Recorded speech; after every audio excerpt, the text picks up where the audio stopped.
Well, recording in progress. I guess we're being recorded now. So, um, welcome to my session. I'm really happy to give this talk today. It's something that I think about quite a bit, things about what words people use to talk about people with disabilities, handicapped, disabled, or whatever, and all things like that. My husband finds that kind of humorous, that I just kind of interesting in words people use.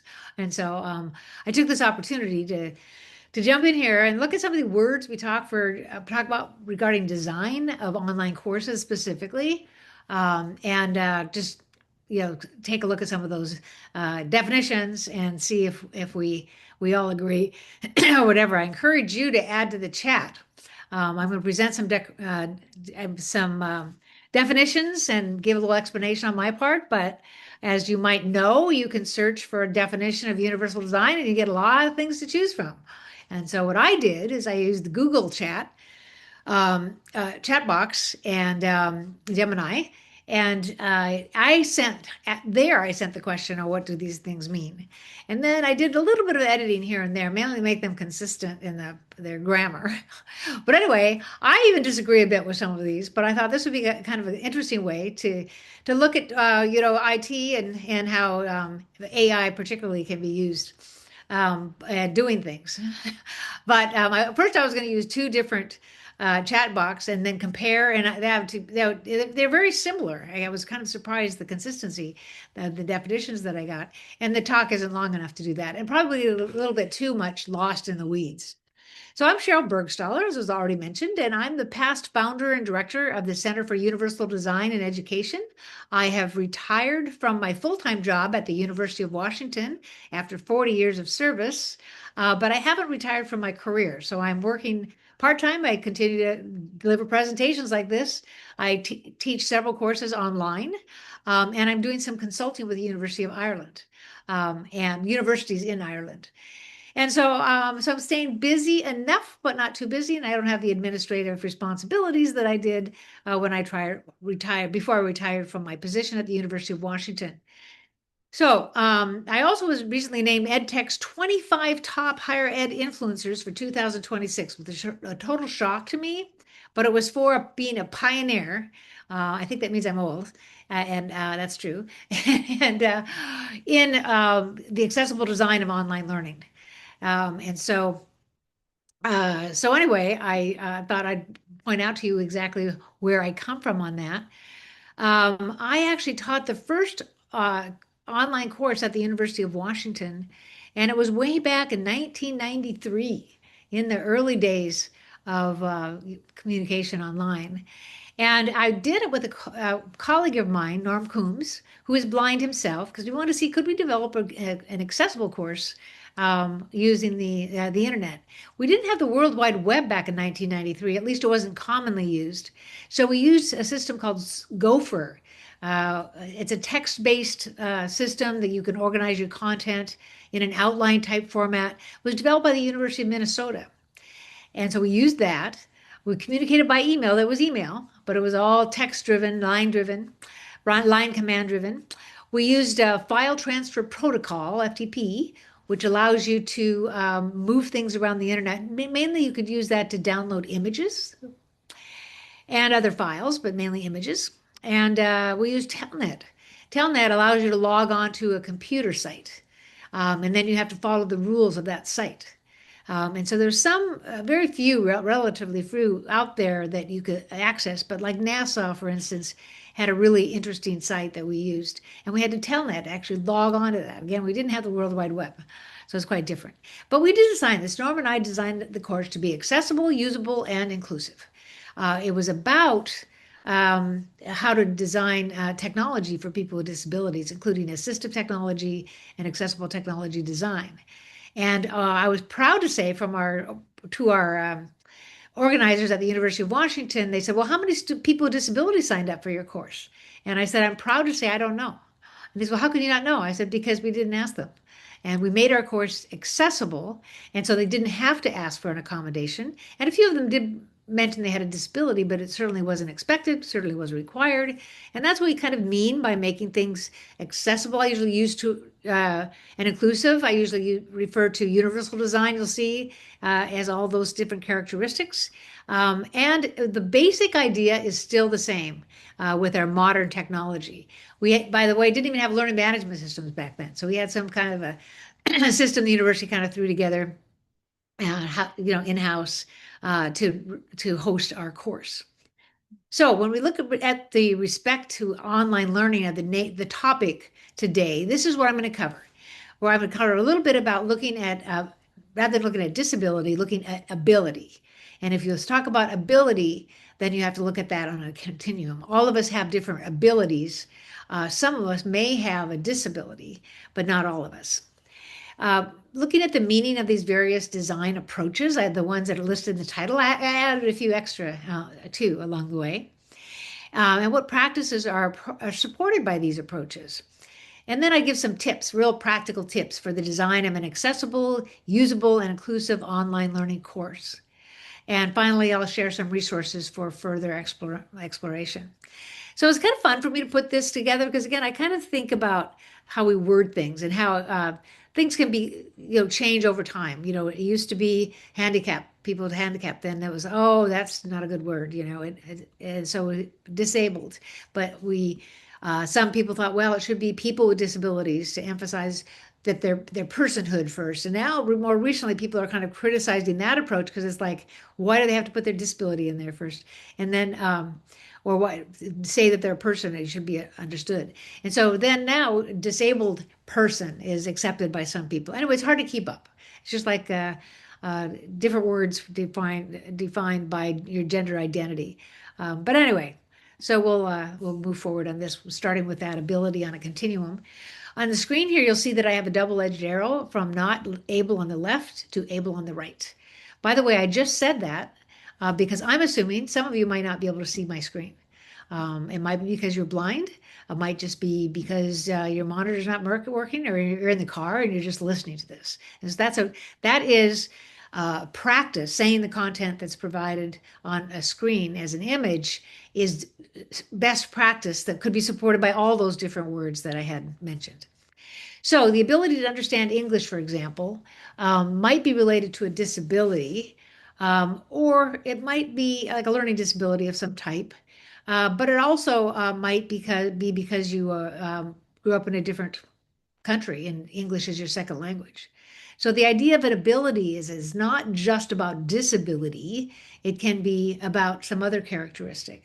And social norms, same thing. If you grew up in a different culture, you may not be very comfortable with some of the social norms in the United States, can kind of figure them out. And it might be because you're on the autism spectrum and it's harder for you to pick up on social norms because of your disability. So everybody has abilities, only some people are down on the scale to the left, indicating they're not very able and it qualifies them for having a disability. Then it gets pretty technical. What does it mean to be blind? What does it mean to be deaf and so forth? And all those things are defined.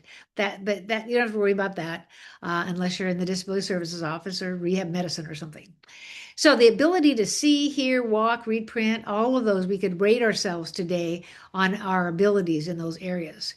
The ability to write with a pen or a pencil could have a physical reason that you might have difficulty in that area, or it could be a learning disability. Communicate verbally, tune out distraction, to learn to manage physical and mental health. So all of these different characteristics and many, many more, we could rate ourselves. And my guess, if we made a little table and everybody here today rated themselves, there wouldn't be two of us that had anything close to the same list of abilities and disabilities.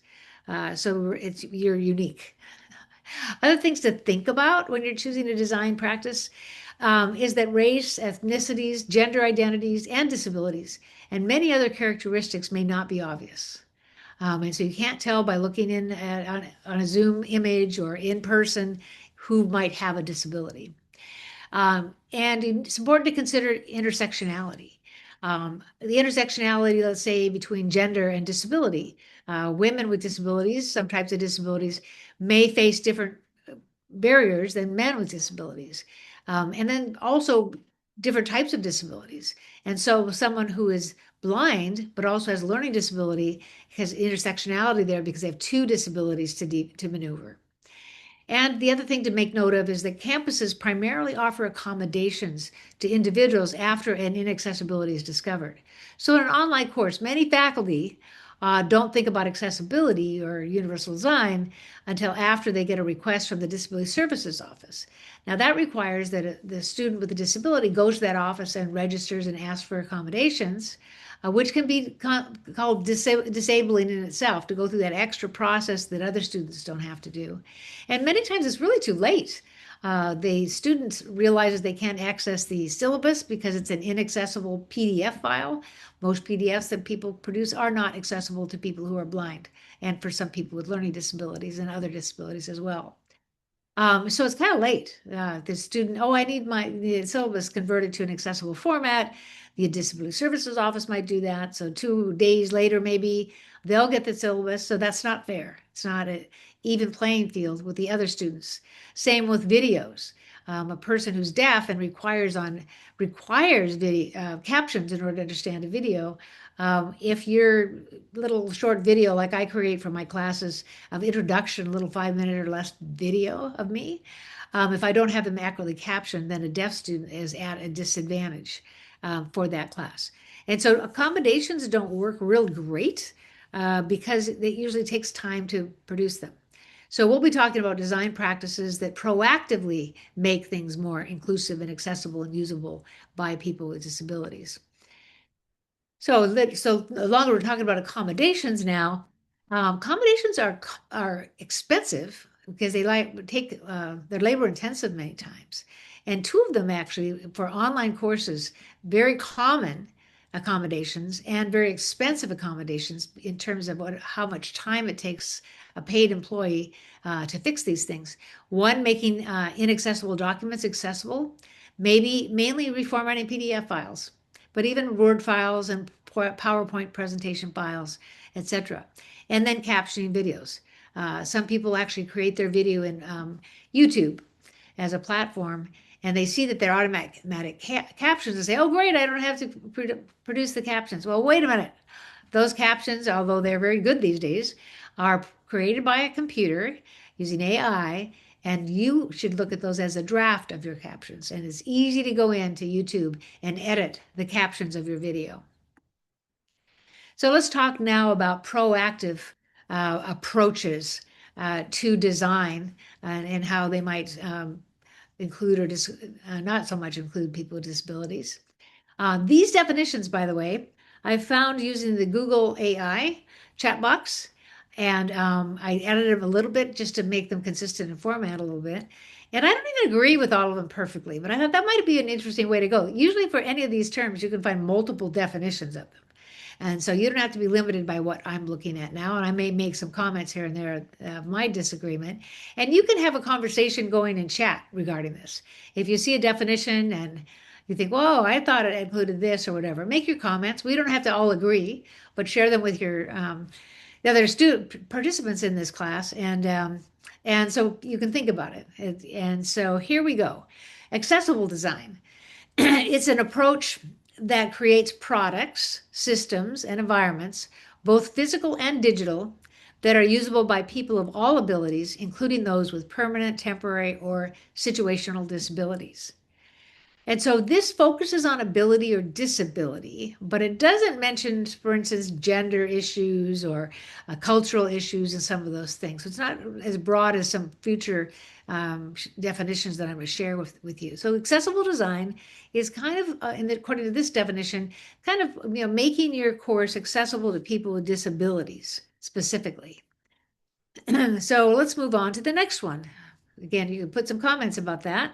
I threw this one in, barrier-free design, because over in Europe, when I give presentations, they use the term barrier-free design many times. So what is this? Well, it's similar to accessible design. It's an architectural and construction approach, kind of physical environment that removes physical obstacles to ensure independent and safe access for people with disabilities. seniors, and everyone, regardless of age or ability. But notice it's removing physical barriers, where accessible design went more it could be technical barriers and so forth. So it was a little more broad. So I think barrier-free design is more limiting. That's the way I understand it. And over in Europe, sometimes they use it more broadly, but sometimes it is that narrow definition. So you can make your comments if you want in chat, or just wait to hear what I have to say on the next one. Usable design. Okay, accessible design, technically accessible to people with disabilities, digital or physical. Usable design is a different type of characteristic. It's an approach that ensures that digital or physical environments, so it's both like accessible design. They're easy to use, effective, efficient, and satisfying, allowing users to achieve goals with minimum effort or frustration. I'll introduce you to Hadi, who used to work for me when I was working full time at the university. He still works there. He's totally blind. And he has told me about a software package. This was a few years ago. He said he was evaluating it for accessibility because that's his job. And he said it's really interesting. It's like the software company created this kind of a smallish software package, but they designed it totally inaccessible to him. But then after the fact, they decided to make it accessible. And the way they did it is they just created a whole bunch of shortcut keys, like maybe two characters that you push at the same time for the key functions of the software. And he reported to me it was almost 100 of these things. I don't know if he's exaggerating or not, but it was a lot. And he says, how am I supposed to do this? Am I going to have like a Braille document at the side so I look this up each time, or search something on the screen or whatever? Because it wasn't clear what those functions really meant. And he needs to look at the product like the rest of us would look at it, and just kind of have a functional view of kind of flowing through the product. So what was that? That was a product that was technically accessible. He could access all those functions if he did this odd way to do it, but it was not usable. It's not usable for him. It just was kind of a waste of his time. So usable, it makes sure that you can actually operate things. So inclusive design. Sometimes inclusive design is used very narrowly, just by saying, well, we include everyone. We're inclusive. All of our students go to this assembly, or all of our students participate in this, are welcome to participate in this activity. But it doesn't mean sometimes that they make it fully accessible to them, or even barrier free. Just, oh, we're welcoming everyone, but they don't give a lot of thought to what that really means. Now, this AI definition is more broad than that. And so I actually like this definition better. It's a methodology that creates products, services, and environments. And so we've got services in here, which is interesting, that enable people of all backgrounds, abilities, and identities related to age, culture, gender, language, etc., to ensure experiences are accessible and usable by everyone to the greatest extent possible. This is a very broad definition. I would go a little bit more narrow on this. It kind of absorbs accessibility and usability. And so to me, that's more like a universal design, which you'll see the definition there. But more power to whoever does that. And I do have people that will talk about inclusive design, and they're really making it a synonym for what I call universal design, inclusive design, universal design. So that's interesting. If you're interested in those sorts of things, make a comment in chat. And then there's universal design, the terminology that I commonly use. It has an official definition that came out of the Center for Universal Design years ago. The design of products and environments to be usable by all people to the greatest extent possible without the need or adaptation for specialized design. On the screen right now, we have an image of a name tag. When we used to go to conferences real time in person, now I don't do that as often, but they're still out there, like this conference. Anyway, often at a conference, you're giving a name tag, and maybe one of those little plastic name tags with a pin on it. It might be one of those with a clip on it, or it might be on a lanyard.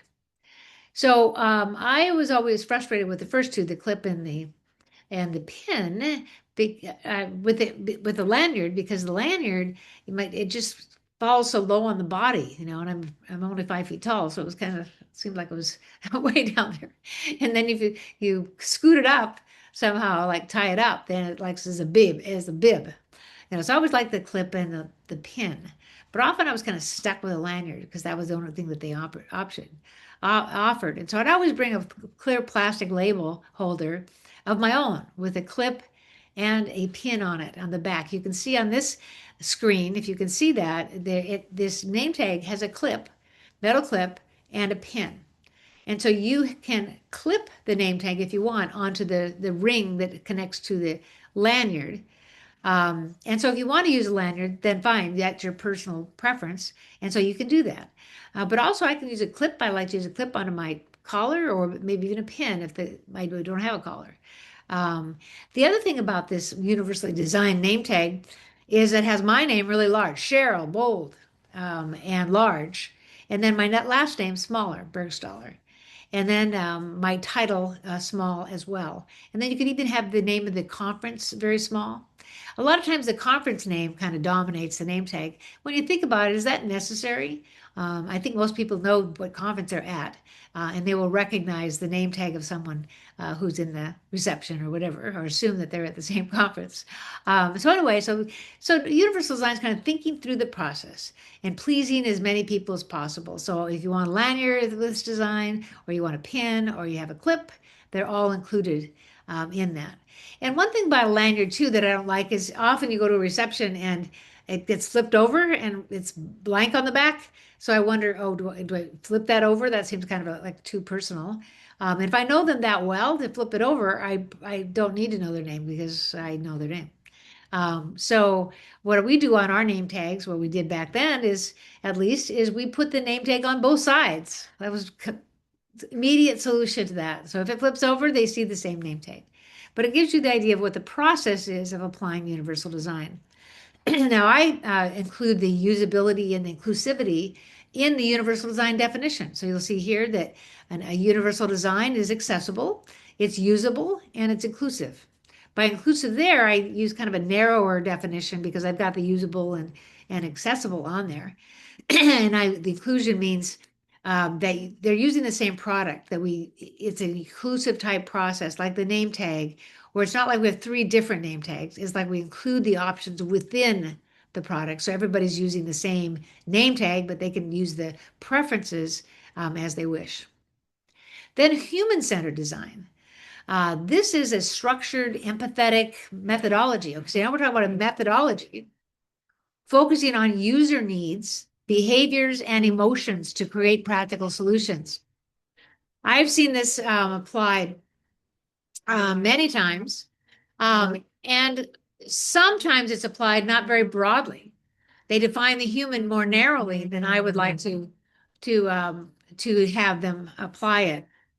And so that is, can be applied even in a universal design setting, that you really think of all the different characteristics people might have. And then in your process or your methodology, then you consider that. But one of the frustrations I have with human-centered design is sometimes their definition of human is too narrow. They will do some scenarios for different types of people, maybe test something on an older woman and a younger man, and other characteristics. I'm going to see if I can get this person in the background to quit making so much noise. I'll be right back. So here's a break.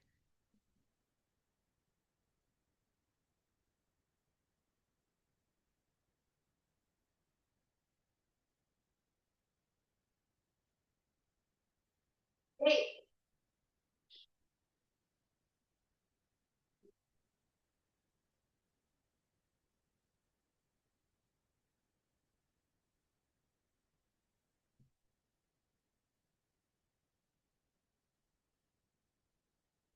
I'm back.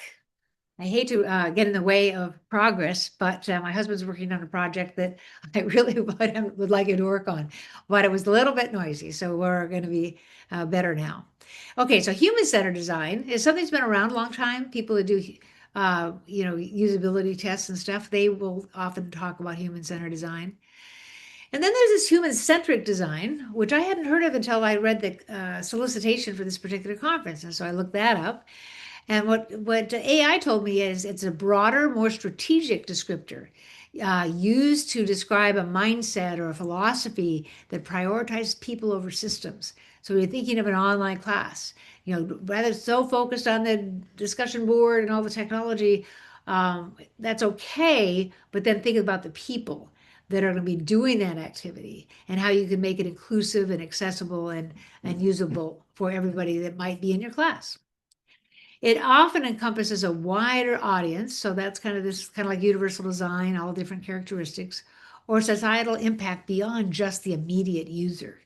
Okay, so you're thinking more broadly in your design. So all those designs are great. I think if you choose one, any or some other design practice, I think it's important to develop a framework for it.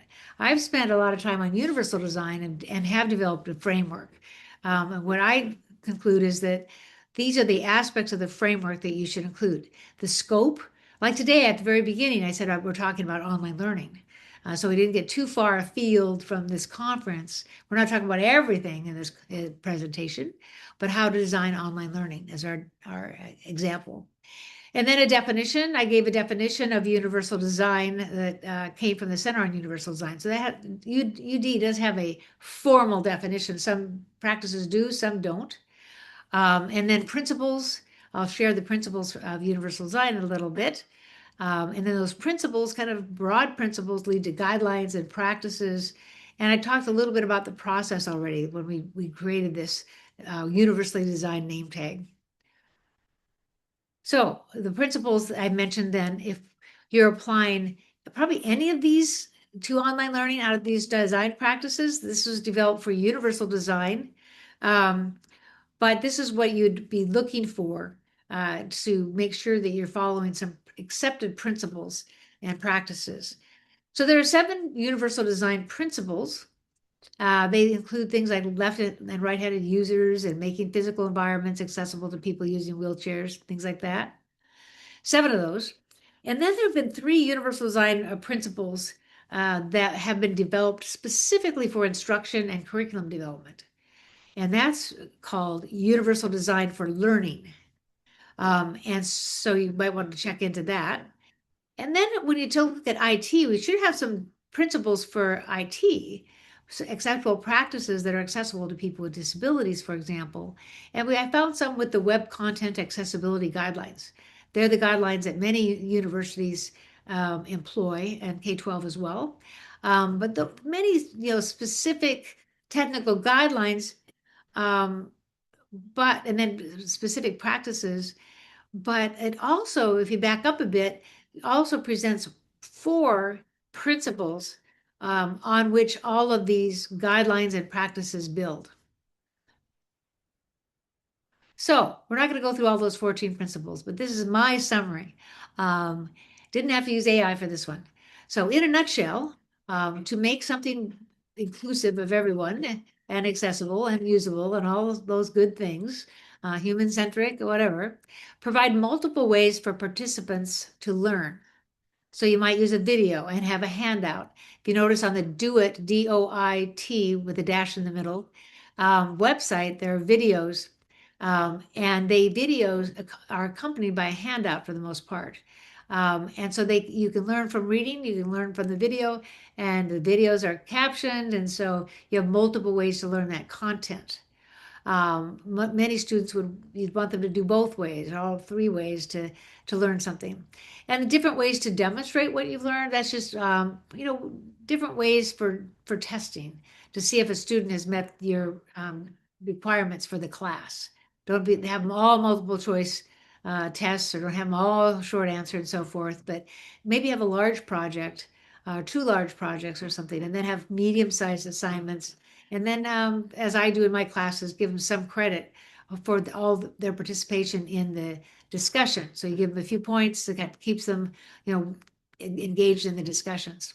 And then whatever activities that you design, then take an additional step to ask yourself, how can I ensure if all the technologies, the facilities, the services, resources, and strategies in your online course are accessible to individuals with a wide variety of disabilities. And you might think, well, why, if I'm not doing an on-site course, why the facilities? Well, you might be teaching an online class, and it might be your students at your own campus might be eligible to take that class. And they need to make sure they have access to assistive technology that they might need to enroll in your class. So there are some times when you have to pay attention to the facilities. My classes are fully online. And so people have to provide their own technology to get access to the computer. So consider a few things. One, sidewalks. Sidewalks were one of the first pointed to as the biggest application of universal design, and you may call it accessible design too, or some one of these other terms. Back in 1970, in the Daily, which is our student newspaper here at the University of Washington, there was a front page picture. That you'll see. Some of you will see this young man using a wheelchair for mobility, and he has large capitalized bold letters on the back of his wheelchair with a little sign that says, "Ramp the curbs, get me off the street."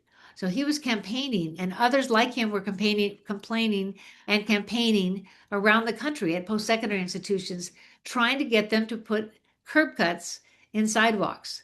This was back in 1970. Many administrators back then said, "Oh, that we'll never do that. Like the University of Washington, it's over 100 years old.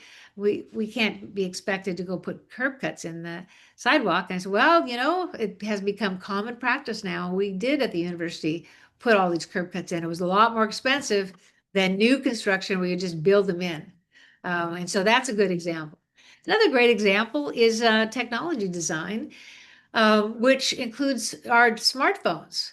There are a lot of accessibility features in those smartphones that used to be reserved for assistive technology, add-ons that a person with a disability might use, changing the foreground and background of text, increasing the size of text, um, all sorts of things that you can make your product more inclusive. Blind people tell me that smartphones are the greatest assistive technology they've ever had because all these features are built in proactively, and so they don't have to have their own technology.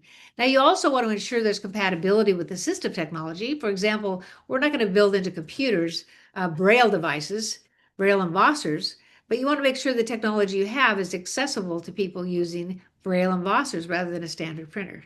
So you build in that accessibility. We talked about captioning videos. And captioning videos benefits tons of people.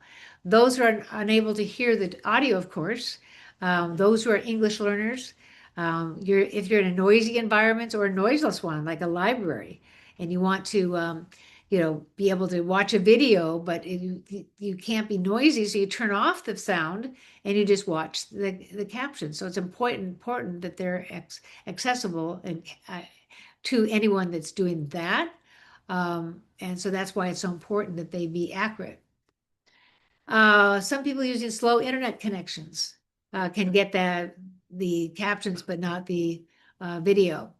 Those who want to know the spelling of words, that's all of us, right? Imagine a chemistry course video of the instructor, and you don't have the spelling of the words. And so anybody can look at the captions and make sure that they get that spelling right. And if you need to find the content quickly.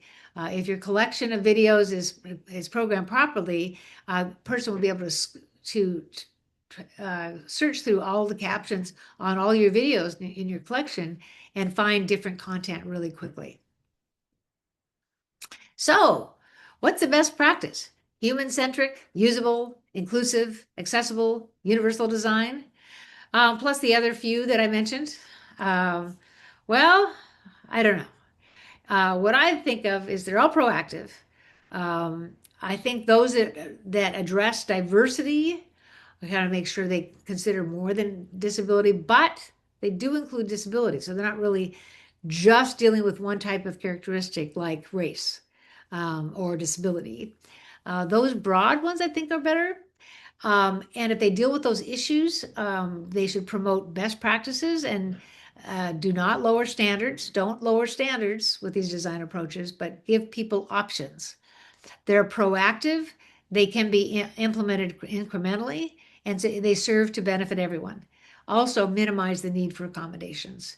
So, students with disabilities, let's say a blind student who takes my class that I'm teaching at City University of New York, does not have to register with the Disability Services Office because my course is already designed to be fully accessible to a student who's blind. So if you have all these characteristics, then exactly what terminology you might be using maybe isn't that important. So going to the next slide. So if you're developing your course, one thing to do regarding how you're terming what term you're using for your design practice, consider the characteristics of students who might attend. Some people will say to me, well, Sheryl, I'll provide accommodations. Students just have to tell me what they want and I'll provide it. No, no, no, that's not what we're talking about.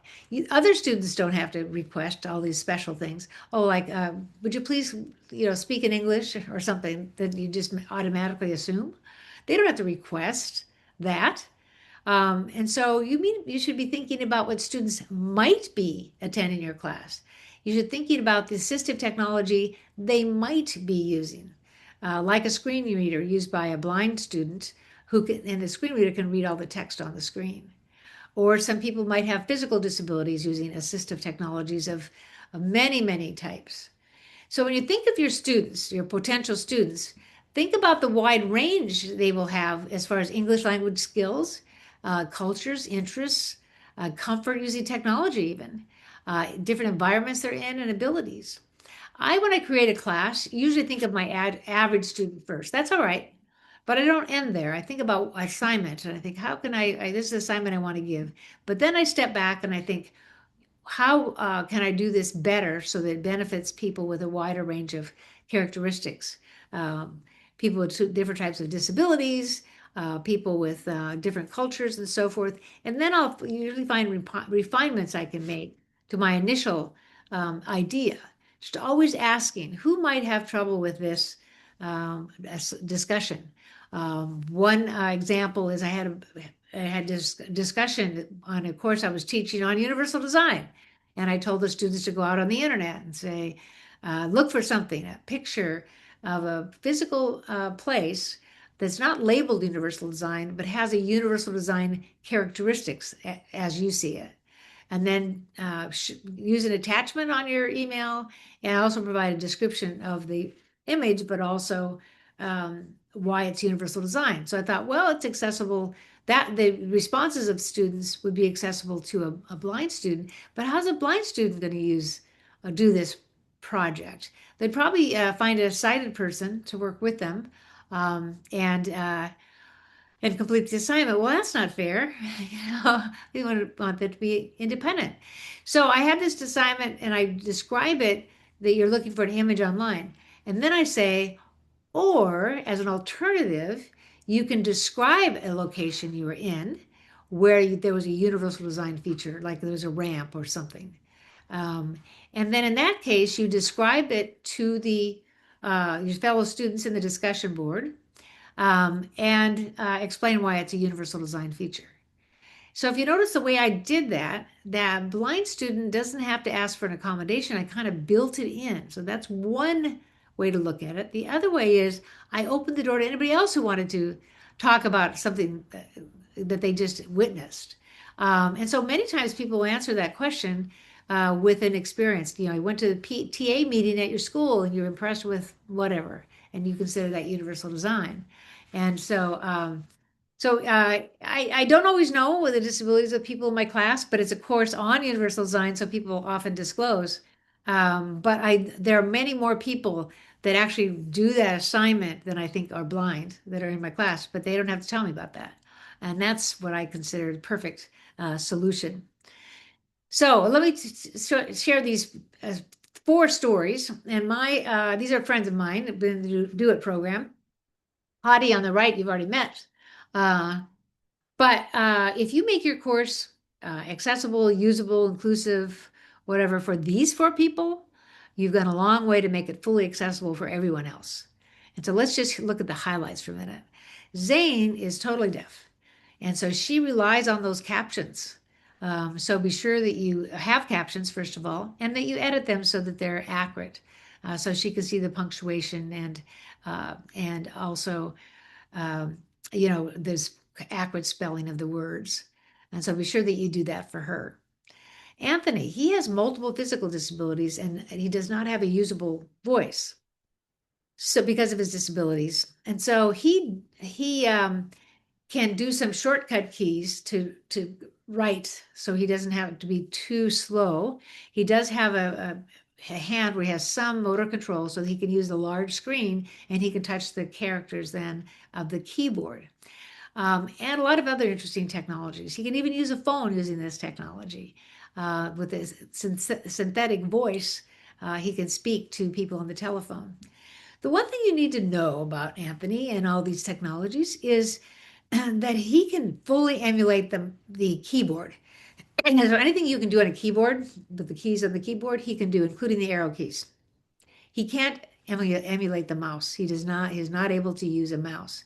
And so if you designed a web page for your course, it has resources on it or whatever, and you have some pull down menus, make sure it's designed that people can get to those actions on the pull down menus by using the arrow keys on the keyboard. And then Anthony will be able to fully function, get access to things like everybody else in your class, just the way that you want it. Jessie. Jessie has multiple learning disabilities that make it difficult for her thoughts to get down on paper, but also to even do editing. And so she uses technology. She uses dictation software. You don't need to know about that much because she can talk to the computer and get input that way to the computer. She can't use a keyboard.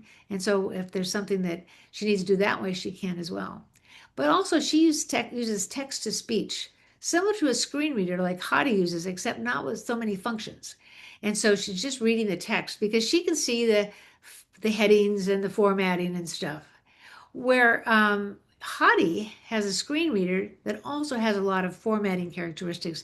It will tell him, for example, if what the link says on a page. And so he can skip through all the text on a page and just have the links read aloud to him so he can get the organization of the page, but also see what resources he can access. Many people on websites like to use click here, click here, click here for consistency, but that means that Hadi can't easily search through the text to find the links. He has to go back and read all the surrounding text to figure out where he's going. Very simple solution is you just say something about the website. Do what website it could be at the link. Wiki, Web Content Accessibility Guidelines could be underlined. He will be able to skim through and see all of those with his screen reader that reads them aloud. So make your course accessible to these 4 people, and you'll be a long way toward making things perfectly accessible. So in my presentation, I used a Microsoft PowerPoint template because it's designed in an accessible way. I spoke critical content. I designed accessible PowerPoint document. If you request that from me, it will have an accessible format using a text format, structured headings and lists and so forth. I used uncluttered slides, plain backgrounds, high contrast with text. I spelled out acronyms, explained jargon. I employed the PowerPoint check accessibility tool before I finalized it. Some additional tips for online learning: point students to specific resources to use your learning management system because they might not have experience using it. Recognize and avoid cultural ability and other assumptions. Present examples, assignments, and so forth to a diverse audience. Offer multiple ways to learn and demonstrate and to caption videos. Avoid long lectures, massive slide decks, chunk content, or organize with headings. Offer an overview at the beginning and a summary at the end. Share outlines and other scaffolding tools. Simplify, break down images, tables, create clear instructions and expectations, and use descriptive wording for hyperlinks, as I just mentioned, and also alternative text for images. So you can describe your images so Hadi can see those descriptions even though he can't see the image. Finally, give adequate time for practice on activities. Use a small number of technology tools. Don't go figuring you have to use a whole bunch of different ones. If you're using things outside your learning management system, they're probably not accessible. Avoid PDFs. They're difficult to make accessible. And avoid strict cameras on policy for at least the whole class, because some people with anxiety and other disabilities, I find that difficult. So you might encourage people to use their cameras, but not require it all the time. So that kind of summarizes all that I have here. Here we're on the resource side slide. You can link to all these resources if you get the PowerPoint presentation from me. You also can just put the titles in Google and you'll find them that way. The Center for Universal Design in Education. Access, equal access, universal design of instruction. 20 tips for teaching an accessible online course. I'm the author of that as well, but it includes the links to resources. So that's a good place to start. And then checklists for applying accessible universal design to everything. It's also a resource I put together. So you can find me at sites.uw.edu slash Sheryl B or at Sheryl Burgstahler at outlook.edu. Oh, that should be com. Outlook.com. Some of you would have caught that, I'm sure. So that takes me about to the end of the time here. Do we have anything in chat? I think I can answer one question if anything came up. We don't have any questions in the chat. Does anybody have a question that they would like answered?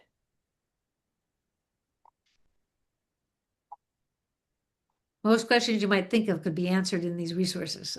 I can tell you that much. And again, look at the power. If you want the resources, look at the title on the screen here and search for it. You'll find it there. The titles are unique enough that that will happen, or you can request the PowerPoints and then you'll have those direct links. I also wrote a book on these topics. Creating Inclusive Learning Opportunities in Higher Education is the title, a universal design toolkit. So if you want to learn more, you can buy that book on Amazon, but also the Center for Universal Design and Education that I have linked first. You can find a lot of the content. It's just scattered around a little bit more than organized into a book, but it's all most of it's there. Thanks for joining me today. This is great.